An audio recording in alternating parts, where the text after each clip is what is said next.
GDP के data यहाँ पर जारी कर दिए गए हैं मिनिस्ट्री की ओर से। यहाँ पर आप स्क्रीन पर देख सकते हैं फाइनेंशियल ईयर 2026 में जीडीपी ग्रोथ जो है वो 7.7 रहने का यहाँ पर अनुमान जताया गया है। मार्च तिमाही में जीडीपी जो ग्रोथ है वो 7.8 रहने का यहाँ पर अनुमान जताया गया है। ये मिनिस्ट्री ऑफ स्टैटिस्टिक्स की ओर से यहाँ पर जारी किए गए हैं। वित्त वर्ष 2026 में जीडीपी ग्रोथ 7.7 होने का अनुमान जैसे कि हम लोग बता रहे हैं। और इसके अलावा फाइनेंशियल ईयर 2026 में एग्रीकल्चर सेक्टर की ग्रोथ जो है वो 3% यहाँ पर रही है और मैन्युफैक्चरिंग की यहाँ पर 10.7% के आसपास यहाँ पर रही है। यहाँ पर ये डेटा आप देख सकते हैं और ये बड़ी खबर यहाँ पर बोला गया है। और इसके अलावा अगर देखा जाए तो मार्च तिमाही में जैसे कि हमने बताया कि कृषि सेक्टर में तो ग्रोथ रही है, मैन्युफैक्चरिंग सेक्टर की भी यहाँ पर 3% की ग्रोथ यहाँ पर देखने को मिली है। मार्च तिमाही में कंस्ट्रक्शन सेक्टर की ग्रोथ जो देखने को मिली है वो यहाँ पर 8.4% के आसपास यहाँ पर देखने को मिली है। बड़ी खबर है जीडीपी के डेटा की अगर हम लोग यहाँ पर बात करें। हालांकि आरबीआई के अगर डेटा की बात करें तो उसमें भी काफ़ी कुछ सुबह बताया गया था, उसमें थोड़ी सी ग्रोथ कम होने की आशंका जताई गई थी। लेकिन यहाँ पर जो स्टैटिस्टिक्स की ओर से मिनिस्ट्री ऑफ स्टैटिस्टिक्स की ओर से यहाँ पर जारी किए गए हैं वो है 7.7% की ग्रोथ यहाँ पर रहने का अनुमान है।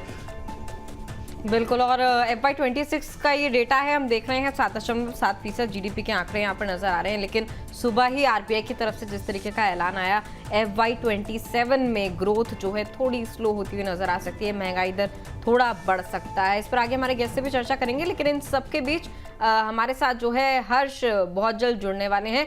और हर्ष, आपके पास चलते हैं, क्या कुछ अपडेट है जीडीपी के आंकड़ों को लेकर?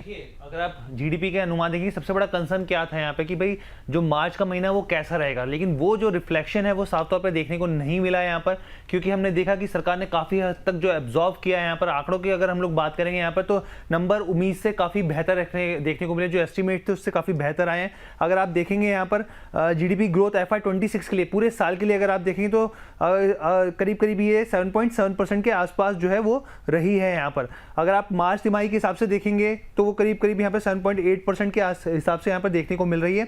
इसमें देखो एक और इंटरेस्टिंग चीज है जिसको GVA कहा जाता है, ग्रॉस एडिड वैल्यू एडिड कहा जाता है, वो करीब करीब यहाँ पर 7.9% आई है। यानी कि इसका मतलब ये हुआ कि प्रोडक्शन की जो स्थिति है वो काफी बेहतर देखने को मिल रही है। इसके अलावा मैन्युफैक्चरिंग की बात करते हैं, यहाँ पे मैन्युफैक्चरिंग 7.3 आई है, यानी कि कैपेसिटी यूटिलाइजेशन जो है वो काफी बेहतर होता हुआ दिखा यहाँ पे। और बार बार ये कंसर्न था कि क्या जिस तरीके से सप्लाई चेन का कंसर्न होगा, क्या दबाव होगा यहाँ पे, हमने देखा कि बहुत ज्यादा उसका असर जो है यहाँ पर इस जीडीपी के नंबर्स पे देखने को नहीं मिल रहा है।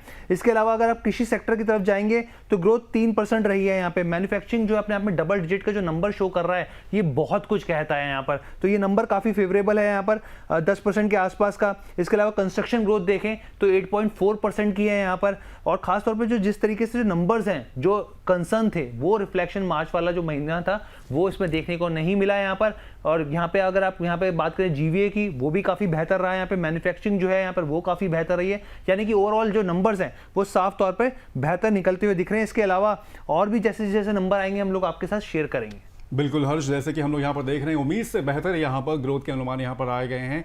अगर कई सारे दूसरी अगर एजेंसीज की बात करें, गोल्डमैन सैक्स से भी अनुमान जताया था लेकिन 7.2 का ही यहाँ पर जताया था, लेकिन उससे बेहतर यहाँ पर हम लोग जीडीपी के ग्रोथ के आंकड़े यहाँ पर देख रहे हैं। लेकिन हर्ष, क्या लग रहा है आपको कि मतलब जिस तरह से ये आंकड़े आए हैं, सेक्टर्स आपने बताया कि मैन्युफैक्चरिंग हो गया, कंजम्पशन हो गया, उसमें काफ़ी अच्छी ग्रोथ और उसका एक तरह से यहाँ पर बड़ा रोल यहाँ पर रहा है।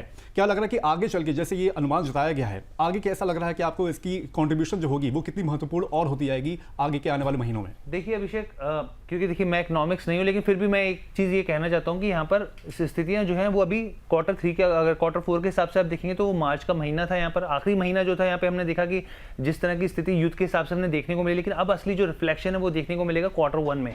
ये पूरा जो असर है सही मायनों में किस तरीके का पड़ा है यहाँ पर अर्थव्यवस्था के ऊपर, सप्लाई चेन पर किस तरीके का डिसरप्शन देखने को मिला। क्योंकि हमने देखा पेट्रोल और डीजल के प्राइसेस भी सरकार ने, कंपनियों ने पहले खुद एब्जॉर्ब किया और फिर बाद में बढ़ाते हुए यहाँ पे दिखे हैं। यहाँ पर वो तो बहुत सारी यूटिलिटीज कंपनीज जो हैं वो भी काफी बेहतर रहा है। यहाँ पे मैन्युफैक्चरिंग ग्रोथ वो साफ तौर पर रिफ्लेक्ट कर रही है, लेकिन आगे क्या होगा वो क्वार्टर जो है, वो आने वाला क्वार्टर जो है यहाँ पर वो काफी इंपॉर्टेंट रहेगा, उसमें जो है सही स्थिति देखने को मिल सकती है।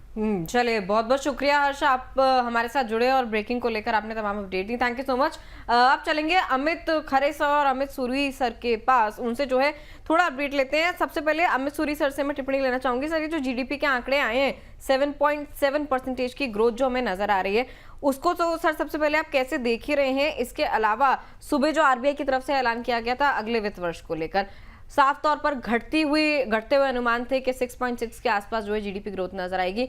आप सर कैसे देख रहे हैं जो प्रीवियस फाइनेंशियल ईयर और अपकमिंग फाइनेंशियल ईयर?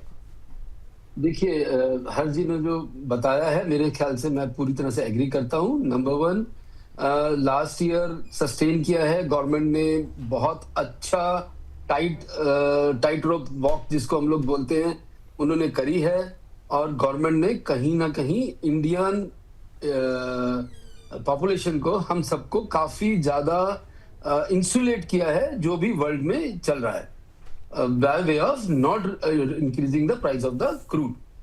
अभी उसके कारण से काफी पॉजिटिव है। ऐसा नहीं है कि सभी कुछ कंट्री में सब कुछ ठीक है और पूरी तरह से इंसुलेट करा है, पूरी तरह से इंसुलेट कर भी नहीं सकते, और इफेक्ट आया है, और इसीलिए स्लाइट डिप आपको दिखा है जीडीपी में रेट में, जो पहले से और एस्टिमेटेड के साथ अभी जो मिला है।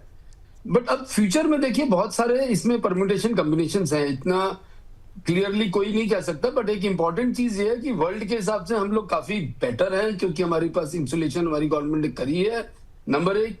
नंबर दो, मुझे ऐसा लगता है कि ये वॉर की स्थिति कहीं ना कहीं अनफोल्ड हो रही है, मगर अब कहीं ना कहीं फैटीग भी हो चुका है। आप देखिए क्रूड भी अब उतनी अपनी ऊपर की लेवल्स पे नहीं जा रहा है, कहीं ना कहीं अपने आप को 90, 100, 105 के रेंज में ही घूम रहा है। कहाँ एक टाइम पे हम बात कर रहे थे कि क्रूड $150 तक जाने की उम्मीद है, थैंकफुली ऐसा नहीं हुआ है, क्योंकि वो इंडिया के लिए स्थिति बहुत खराब होती। अब एक इंपॉर्टेंट चीज मुझे ऐसा लगता है कि अगर ये स्थिति और बरकरार रही और क्रूड कहीं 115, 120 या इससे भी ज्यादा में रहेगा, तो गवर्नमेंट के लिए इंसुलेट करना इंडियन इकोनॉमी को थोड़ा मुश्किल होगा। तो कहीं ना कहीं ये ईज आउट होना बहुत जरूरी है ग्लोबल जियोपॉलिटिकल सिचुएशन को। अगर ये नहीं हुआ तो इंडिया का इस साल खराब होने के चांसेस थोड़े ज्यादा हैं। मगर जितना कुछ हुआ है, हम ये कहें कि इस 2027-28 का जो साल आने वाला है वो क्या 2026 की तरह ग्रोथ रेट रहेगा? मुझे लगता है नहीं रहने चाहिए। थोड़ा बहुत ग्रोथ रेट इंडिया में कम आना चाहिए। कितना आएगा वो अनुमान काफी आ रहे हैं, बट थोड़ा कम रहना मेरे हिसाब से जरूरी है। अमित खरे सर, आपके लिहाज से क्या लग रहा है कि जो अभी जो आंकड़े आए हैं उसको आप कैसे रीड कर रहे हैं? यहाँ पर कैसा इंपैक्ट देख रहे हैं ग्लोबल इंडिया की इकोनॉमी पर? बिल्कुल, ओवरऑल देखा जाए तो पूरे वर्ल्ड के लिहाज से अगर देखें तो इंडिया की कंडीशन अभी काफ़ी बेटर है। जिस तरीके से पेट्रोल और डीजल की कीमतें अदर कंट्रीज में बढ़ी हैं, उस तरीके इसका इंक्रीज जो है गवर्नमेंट ने अपने यहाँ पे नहीं किया और काफ़ी कंट्रोल करके जो है प्राइजेस को रखा है।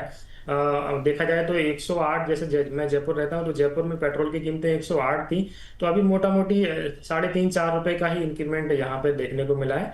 तो काफ़ी कंट्रोल है। अदर कंट्रीज के हिसाब से अपन काफ़ी सेफ है, और इंडिया जो है बिल्कुल डेवलपिंग कंट्रीज है, और मेरे को लग रहा है आगे आने वाले समय में काफ़ी अच्छे डेटा जो है यहाँ से निकल के आएंगे।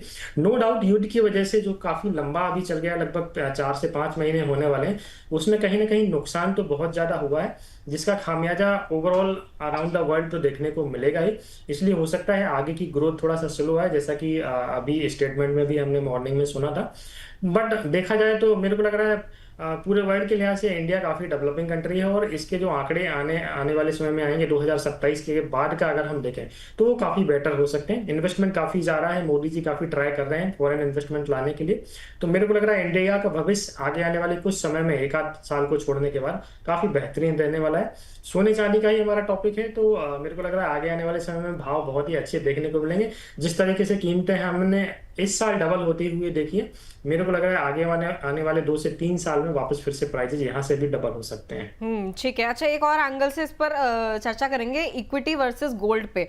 सबसे पहले अमित सूरी सर के पास। सर, आरबीआई ने सुबह की हम बात करें, देखिए अभी तो जीडीपी के आंकड़े आएंगे, तो चलिए बीते साल की बात होगी। जो सुबह अनाउंसमेंट हुई, FY27 के लिए ग्रोथ रेट का अनुमान घटाकर 6.6% कर दिया, इन्फ्लेशन अनुमान बढ़ गया, यानी कि साफ तौर पर आम आदमी भी समझ पाएगा महंगाई बढ़ने वाली है, बढ़ती हुई दौर से हम इस वक्त गुजर रहे हैं। मार्केट को देखने हैं, सुबह जब ये आरबीआई एमपीसी का ऐलान हुआ तब मार्केट में स्लाइट डिप जो है नजर आया, उसके बाद हालांकि वापस रिकवरी हो गई, लेकिन एकदम अनाउंसमेंट होते ही हल्का डिप नजर आया। सर, आने वाले 1 साल में इक्विटी मार्केट को आप कैसे देख रहे हैं अमित सूरी सर, और म्यूचुअल फंड निवेशक जो है, क्या उनकी रणनीति में किसी तरीके का बदलाव होना चाहिए? देखिए, मैं कहूंगा सबसे पहले तो ये जो टाइम चल रहा है ये एसआईपी इन्वेस्टर्स के लिए गोल्डन पीरियड है। बहुत सारे एसआईपी इन्वेस्टर्स जो पुराने इन्वेस्ट करे बैठे हुए हैं और आपके यहाँ भी सवाल आते हैं, वो पिछले 1 से 2 सालों के अंदर वो अपनी एसआईपी के ऊपर रिटर्न नहीं देख रहे हैं, खासकर एसआईपी वालों की बात कर रहा हूँ, वो उन्होंने लॉस नहीं देख रहे बट रिटर्न भी नहीं देख रहे हैं, तो कहीं ना कहीं वो लोग भी थोड़ा सा थक रहे हैं, फैटीग आ रहा है उनके अंदर कि आगे क्या करें। तो उनके लिए सबसे इंपॉर्टेंट स्टेटमेंट ये रहेगी कि ये पीरियड उनके लिए गोल्डन पीरियड है, उनके लिए ये पीरियड जितना चलेगा उनके लिए उतना अच्छा होगा, क्योंकि वो कम दाम में खरीदते रहेंगे, नंबर ऑफ यूनिट्स ज्यादा खरीदते रहेंगे। तो जैसे ही वो तेजी आती है, वो कब आती है वो किसी के लिए भी कहना ठीक नहीं है, मगर जब भी आती है, वो साल में आए या 2 साल में आए, वो तेजी उनके लिए उतनी ज्यादा मुनाफा लेकर आएगी, नंबर 1। नंबर 2, अगले 1 साल में क्या होगा? देखिए, अगले 1 साल में आपका इन्फ्लेशन का कंसर्न भी रहने वाला है, थोड़ा बहुत लैग इफेक्ट आएगा, जो भी सब हम देख रहे हैं। मगर आप ये देखिए कि आज की तारीख में जो हम इक्विटी देख रहे हैं, इक्विटी और सारे एसेट क्लासेस की एक खास बात होती है, जो मार्केट ड्रिवन होते हैं, उसके अंदर जितनी भी इंफॉर्मेशन मार्केट में है वो सब प्राइस इन हो जाती है। इसीलिए आप देखते हैं एमपीसी की सुबह स्टेटमेंट आई, इमीडिएटली नीजक उसने रिएक्शन लिया मार्केट ने, थोड़ी देर बाद उसको विश्लेषण किया और देखा कि नहीं इतना खराब नहीं है, तो रिकवरी हो गया। बहुत वो कहते हैं ना, झट मंगनी और झट पिया, तो हमारा बाजार भी ऐसे ही करता है, एकदम से खबर आते ही वो फटाफट उसको रिएक्ट कर देता है। मगर इंपॉर्टेंट ये है कि अगर most of the things price in है, तो आज हम जहां बैठे हुए हैं वहां से हम कहां जाएंगे? मुझे ऐसा लगता है कि मेरी कैलकुलेशन के हिसाब से हम बहुत ज्यादा नीचे नहीं जाएंगे, क्योंकि प्राइस इन है, नंबर 1। नंबर 2, बहुत बड़ी बाइंग अपॉर्चुनिटी भी बन रही है। नंबर 3, इतनी बड़ी एफआईआई सेलिंग के बावजूद हम बहुत ज्यादा नहीं गिरे हैं, thanks to the SIP investor and otherwise domestic investors. अब यहां से आगे आपको सिर्फ चलते रहिए, 6 महीने साल के ऊपर अपने आप की इन्वेस्टमेंट्स को भरोसा में ना रख के चलिए।